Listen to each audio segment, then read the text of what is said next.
Hi, I'm Laurie from TimeToPlayMag.com. Chef Pop-to-Pop from Gamewright is a popcorn counting game for 2 to 6 players. The object of the game is to collect the most cards to win. You collect cards by adding up the popcorn on the dice and matching them to the total on your cards. Each player receives 4 cards that they display face up in a row in front of them. The rest of the cards get stacked face down into the draw pile. The first player shakes the popcorn shaker and looks at the black action die to determine how to proceed.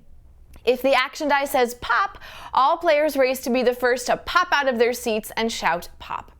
The first player to do so moves all 4 of his cards into his scoring pile and draws 4 new cards. That ends the round.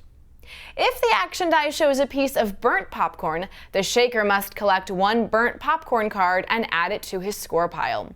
This card will subtract 1 point from his total at the end of the game. If the action die shows a bowl of popcorn, the shaker can take a card from any player's score pile and add it to his own. And if the action die shows a popcorn kernel, the shaker draws the top popcorn card from the draw pile and adds it to his row of cards. With the exception of the pop action die, once the shaker has made his move, all other players have a chance to score cards. Count up the various flavors of popcorn shown on the die in the shaker, then compare each flavor's total with the popcorn on your cards. If you can combine 1 or more of your cards to equal the total of a single flavor, place those cards in your score pile. For example, in my shaker I have 3 caramel popcorn pieces, and in my cards I have 1, 2, 3 caramel popcorn cards, so I can take those and put them in my score pile. But I also have 1 single plain popcorn piece, and there's a single plain popcorn piece in the shaker. So I get to move that to my score pile, and then I would draw 4 more cards. I'm winning!